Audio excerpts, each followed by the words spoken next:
Today, for our scripture lesson, we turn to the book of Acts once again and read verses 42 through 47. Chapter 2, 42 through 47.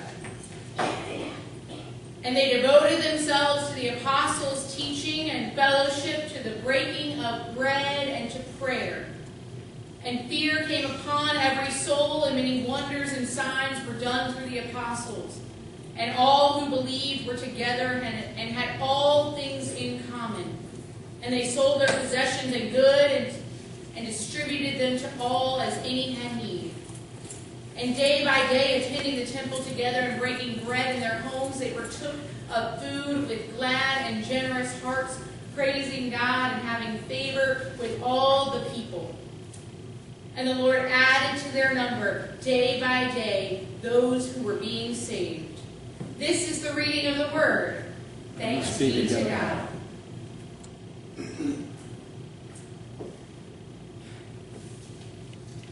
I don't know how many of you all have ever been invited to a birthday party. But I remember distinctly in my lovely, awkward elementary school years, the party I was not invited to. You see, I was awkward. Hard to believe, right? Really gangly, a little not sure of myself, not exactly the most socially normal child. Maybe not exactly the most socially normal adult either, but there was a party. This one girl, I can't remember her name at this point in time, and I'm sure 25 years or so later, it doesn't matter as much, except for that it struck me because all of a sudden, it was Friday.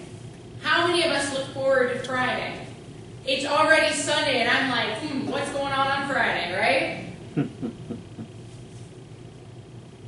Well, it was Friday, and we were on the playground, and it was, this is why I didn't invite you to my birthday party.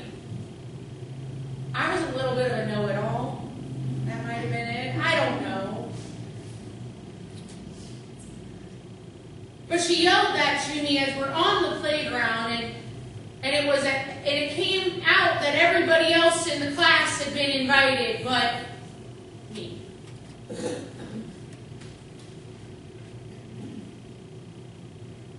That doesn't feel very good, which is why I love the rules that teachers have today of you got to either send an invite to kids individually on their own outside of school, or you send it to everybody. Thank you, teachers. Because not being invited stinks. Because Monday morning rolls around and everyone is talking about how much fun they had at the party. The party you weren't invited to. It's very different if you just couldn't go, right? I mean, it's still a little like, ugh. But I mean, when you can't go, you got something else going on. I mean, maybe your own dad said you couldn't. I don't know.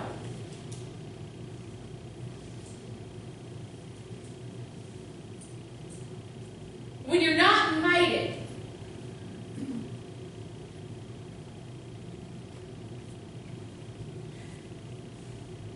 when we come to the table, we are invited.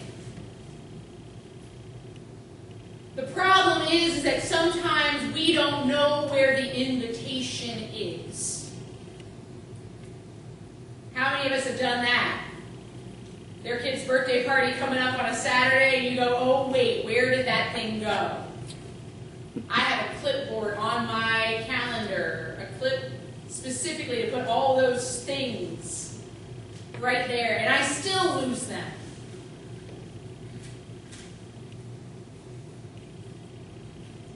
You see, this table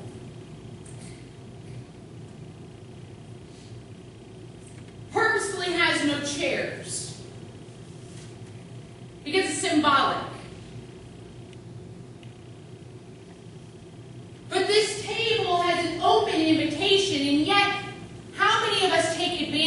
open invitations. Y'all have an open invitation to my house. Not. Because I know you don't want part of that chaos, because you know the minute you come in the door, it's not you're talking to me, it's you're talking to the four lovely little loves that I've got going around. But we all know those things, right? People make an invitation, we're like, oh, come on in, it's going to be an open house thing, it's all those wonderful things. But it's not like your school open house where you're forced to go as a parent and sit through those things. Sorry, teachers, it's true. And you know everybody and their brother's going. We're talking about an invitation to the table. And by very nature of the word table, we conjure up images in our head of what that makes or what that entails. You see, it doesn't have to be a table like this. The table I most distinctly remember, I have two of them. There's this huge, big, old farmhouse table with those funny carved turn chairs that had the hole in the back in them, the dark wood, with that nasty plastic fruit tablecloth on it.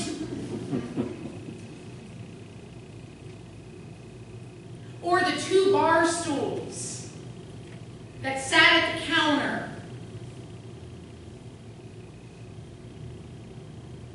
Or the dining room table that you could add in like 6 or 7 leaves that you had to go dust off because they were in the garage. That had their own individual covers because Grandma didn't want the table to get messed up at all, so she like paid money to get those extra like velveteen whatchamanisses that also weighed a ton. Each of us has those memories of tables in our head, don't we? And they hold significance because at those tables we were welcome. We were loved, right? Oftentimes, the dinner table is a symbol of love in our culture. It's a symbol of family. It's a symbol of community. It's a symbol of communion. And yet I distinctly also remember the first time I sat at Chad's family dinner table. I'm sure it was easier for me than it was for him to sit with my family.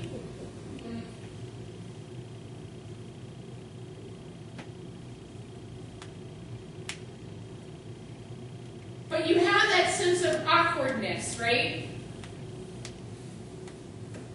That sense of kind of unknowing, unsure.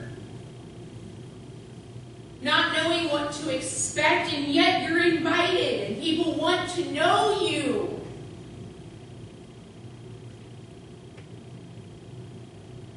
They might grill you to death.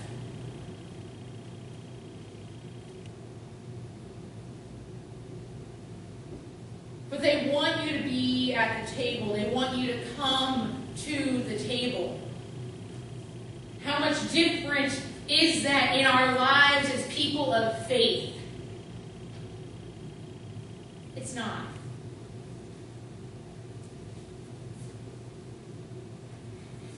You see, the disciples devoted themselves to the apostles' teaching, to fellowship, and to the breaking of bread. They ate. And if Jesus' first miracle has any indication, they probably drank. They had food. They came together as a body around a table. Or maybe it was a picnic lunch. Or maybe a fellowship lunch. Maybe quite simply just on their knees. You see, as people of God, we often forget to extend the invitation to the table.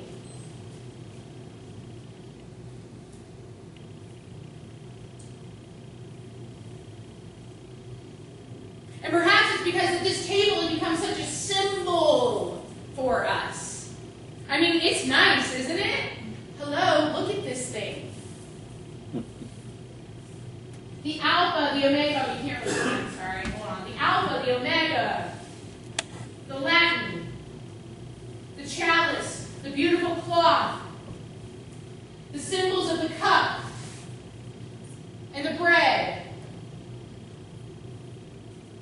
the candles, the whole thing. And yet, if you don't know what those things mean, how welcome do you feel?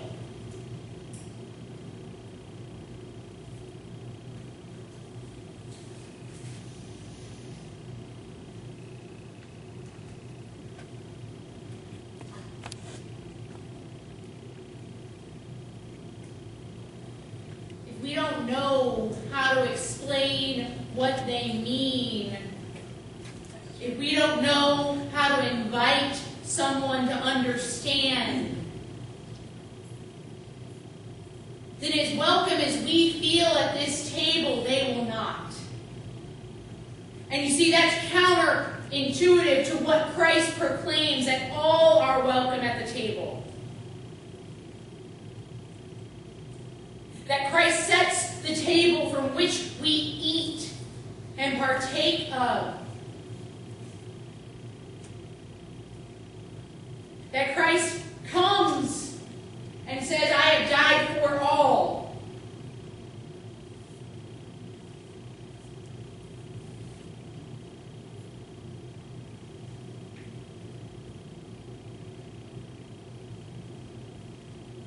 The invitation's there. One of the difficulties for us today is to recognize that it is there in us to extend.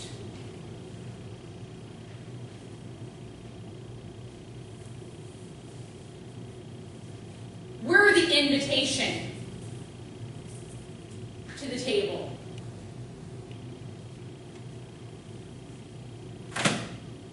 How we devote ourselves to the teaching, the fellowship, to prayer is what we'll devote ourselves then to the breaking of bread. You see, you can't have one without the other when it comes to how we worship and how we live as people of faith.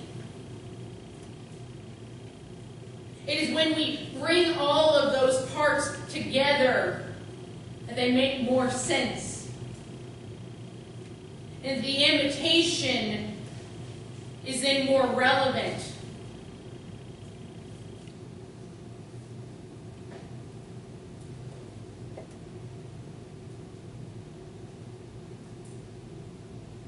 And so I found a song, and in fact this song is my invitation to the table. And I invite you to listen, and I apologize because I could not find one that had the lyrics on it. I tried, I'm sorry y'all. But you can look it up and listen to it. It's a newer song, and I invite you to hear it as we invite all to come forward. Today's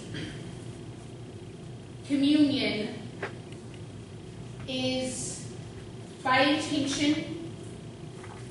So the deacons will stand here, and it is rip and dip, y'all. What'd I say? But it's about coming and being a part of the table. And know the invitation is for all. And so this is our communion song on this day.